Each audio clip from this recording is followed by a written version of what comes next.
Assalamualaikum warahmatullahi wabarakatuh. Halo semuanya, selamat datang di video saya. Perkenalkan, nama saya Hana Mutmainah Syifa dengan NIM 2311201029. Saya merupakan mahasiswa program studi bioteknologi Fakultas Sains dan Teknologi Universitas Aisyah Yogyakarta. Video ini tentunya dibuat khusus untuk memenuhi tugas Case Based Learning atau CBL pada mata kuliah keragaman mikrobiota. Teman-teman, kita semua pasti tahu apa itu tanaman pisang. Pisang adalah salah satu tanaman buah paling populer di Indonesia yang hampir bisa tumbuh di mana saja. Namun, tahukah kalian kalau tanaman pisang itu sangat rentan? Karena pisang biasanya dikembangkan melalui tunas atau cloning. Secara genetik, mereka itu seragam. Artinya, kalau ada satu pohon yang terkena penyakit, satu perkebunan bisa ikut hancur dengan sangat cepat. Nah, disinilah peran penting dari keragaman mikrobiota. Sama seperti manusia yang punya bakteri baik di dalam usus untuk menjaga kesehatan. Tanaman juga punya komunitas mikroorganisme hidup di sekitar dan di dalam tubuh mereka, mulai dari bakteri, jamur, hingga virus. Komunitas inilah yang kita sebut sebagai mikrobiota. Jika jenis mikrobiota di sekitar tanaman itu sangat beragam dan seimbang, tanaman akan punya sistem imun yang kuat untuk bertahan hidup. Sebelum kita bedah dampaknya, kita harus tahu dulu apa sih fungsi umum bakteri dan jamur bagi tanaman, mengapa kehadiran mereka berdua itu penting. Secara umum, bakteri di sekitar tanaman sering bertindak sebagai koki atau penyedia makanan. Tanah kita itu kaya nutrisi, tapi bentuknya seringkali masih keras dan tidak bisa langsung diserap oleh akar. Bakteri inilah yang bertugas mengolah nutrisi tersebut, seperti mengubah nitrogen di udara atau melarutkan fosfat di tanah, menjadi bentuk yang siap dimakan oleh tanaman.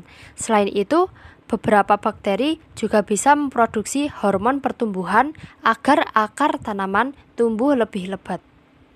Sedangkan jamur, mereka biasanya berfungsi sebagai perluasan jaringan dan benteng pertahanan. Benang-benang halus jamur yang disebut hifa bisa tumbuh menyatu dengan akar tanaman. Hal ini membuat jangkauan akar untuk menyerap air di dalam tanah yang kering jadi jauh lebih luas. Tidak hanya itu, beberapa jamur baik juga bertindak seperti satpam. Mereka akan mengeluarkan senyawa alami untuk mengusir atau menghancurkan mikroorganisme jahat yang ingin merusak tanaman. Nah, setelah kita paham fungsi dasar mereka, mari kita lihat apa yang terjadi jika keseimbangan keragaman mikrobia ini terganggu pada tanaman pisang kita. Pernahkah teman-teman melihat pohon pisang yang tiba-tiba layu dan mati? Padahal pohon di sebelahnya tumbuh sangat subur. Rahasia dari fenomena ini ternyata ada di bawah tanah, yaitu pada keragaman mikrobianya. Hari ini kita akan membahas bagaimana dampak dan interaksi mikrobia di dalam tanaman pisang. Nah, dari tanaman pisang ini kita menemukan keragaman mikrobia yang terbagi menjadi dua kelompok besar, yaitu kelompok kawan dan kelompok lawan. Di kelompok kawan atau mikrobia menguntungkan, kita menemukan bakteri Pseudomonas fluorescens dan jamur Trichoderma hertzianum. Mereka berfungsi sebagai pelindung tanaman.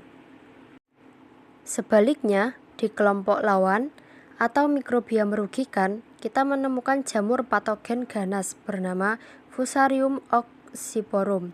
Jamur inilah yang menjadi dalang utama penyebab penyakit layu fusarium atau penyakit Panama pada pisang. Lalu, apa dampak dan bagaimana interaksi di antara mereka? Ketika keragaman mikrobia di dalam tanah rendah atau tidak seimbang, jamur fusarium akan mendominasi.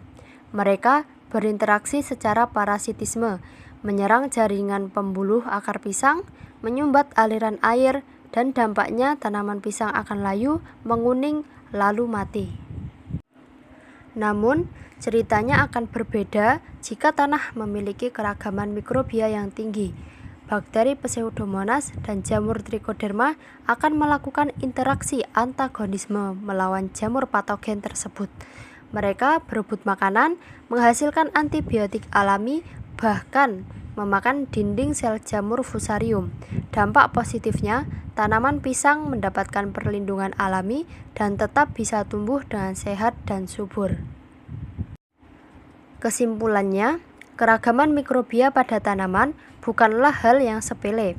Menjaga keragaman mikrobia yang baik di sekitar tanaman adalah kunci utama dalam bioteknologi pertanian untuk menciptakan sistem pangan yang sehat tanpa ketergantungan pada pestisida kimia. Sekian penjelasan saya untuk tugas JPL kali ini. Semoga bermanfaat bagi teman-teman semua. Terima kasih atas perhatiannya dan sampai jumpa di lain waktu.